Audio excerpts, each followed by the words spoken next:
You gentlemen seen your midterm grades yet? Oh, they're not posted yet, sir. 2 C's, 2 D's, and an F.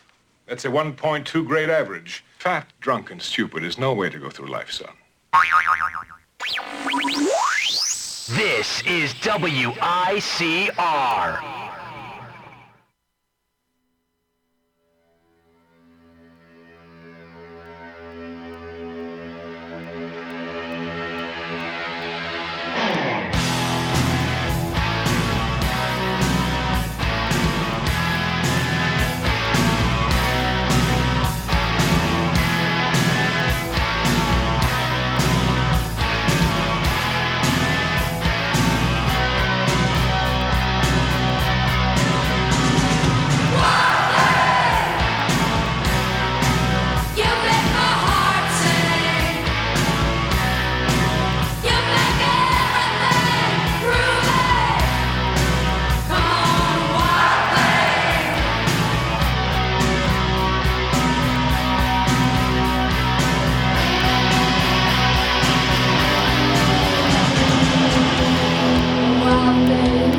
From the basement of La Penta, this is your host, The Rock is on this Thursday, October 20th, 2016.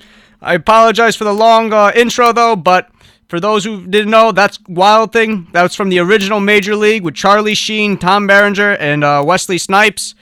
And when you first heard that intro, folks, and you're wondering, why did I play that? Why did I play Wild Thing to start off the show? And I'm going to tell you exactly why. Because the Cleveland Indians are the American League champions and have won the American League pennant and are going to the World Series for the first time since 1997. And first off, I just want to say congratulations to Terry Francona.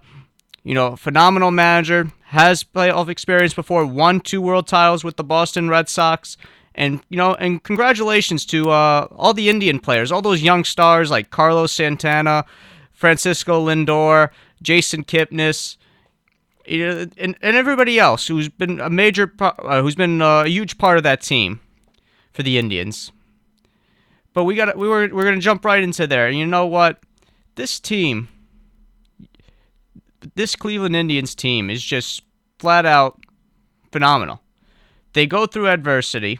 You know, they silence critics because, you know, at the first round they said, the Indians, they can't beat the Boston Red Sox. Oh, the Red Sox, you know, they have opponent lineup with David Ortiz, Hanley Ramirez, you know, Mookie Betts, Jackie Bradley Jr., and they have the better pitching. What do the Indians do? They sweep them. And then now in the ALCS, Toronto, you know, they have a chip on their shoulder. Toronto has a chip on their shoulder. You know, they're going to do well. This is their year. You know, the Indians, they're out. They don't have Danny Salazar or Carlos Carrasco. They're in big trouble. What do? They beat them in 5. Could have swept them, but lost the 4th game. But anyway, still beat them, and they're going on to the World Series. And you know, looking at how this team's playing, they're going to be competitive for years to come. And I just want to throw in one more thing. It's just amazing. And also, I just want to say, great acquisition, mid-season acquisition for Andrew Miller. He's just been lights out. He's probably the present-day Rick Vaughn, the lefty version of Rick Vaughn, if you want to say that. Throws mid-90s, doesn't throw high 90s like Rick Vaughn did, Charlie Sheen's character in Major League, but he has filthy stuff and just he's lights out. And it's just amazing to think that the Yankees had Betances, Miller, and Chapman in their bullpen. They could have been a World Series team if they put it all together offensively. but that's a conversation for another day. But what this Cleveland Indians team is doing is remarkable. And just what the city of Cleveland, what their sports teams have been doing, excluding the Browns, because we know, they're not having a great year this year. But look at it this way. The Cleveland Cavaliers, they won the championship in June. Overcoming a 3-1 series deficit to the greatest regular season team in the history of the NBA and the Golden State Warriors, who were 73-9 and surpassed the Chicago Bulls record, the 95-96 Chicago Bulls of 72-10. They come back from the NBA Finals down 3-1, and no other team has been down or has overcame a 3-1 series deficit in the NBA Finals. It happened in the NBA playoffs, but never in the finals, not even once.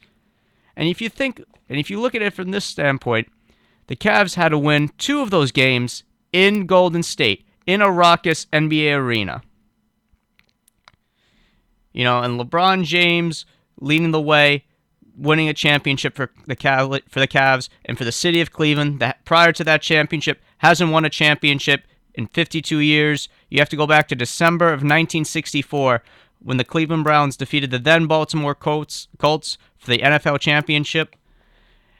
And you look at what the Indians are doing now.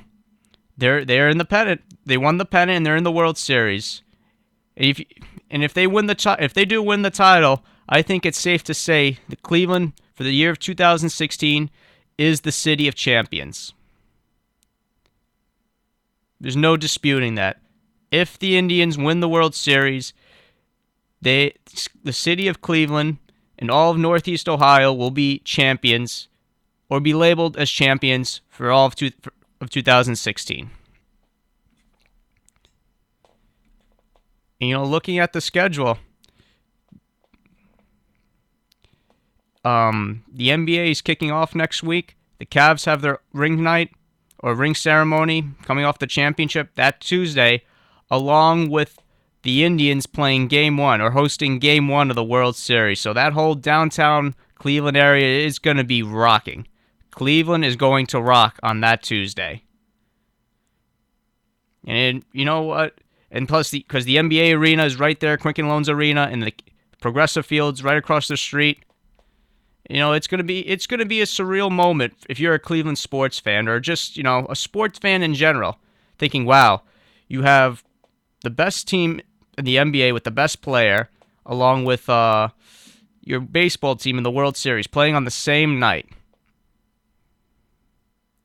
If you are a fan of any Cleveland sports team, that's gotta be a dream come true. So for a city and a team that hasn't won anything in a little over half a century, is starting to become the city of champions now. Starting to win championships. Now the Browns just need to get the memo, and then I think it's safe to say that all 3 Cleveland sports teams are relevant.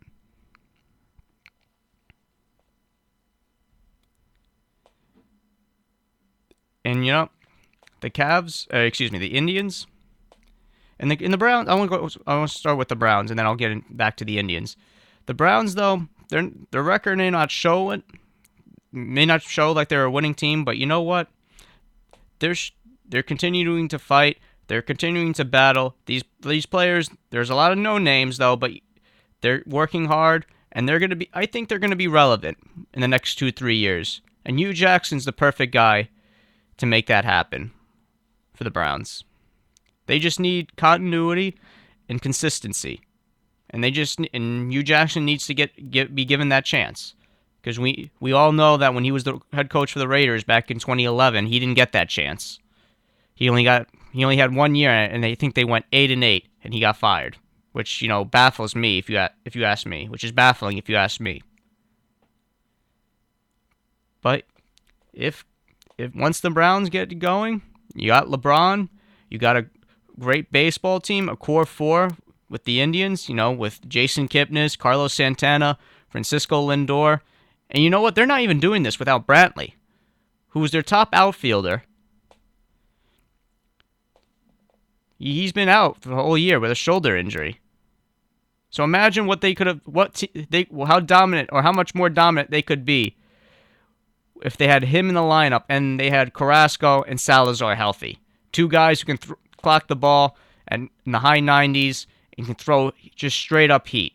Imagine that. And that concludes our first segment.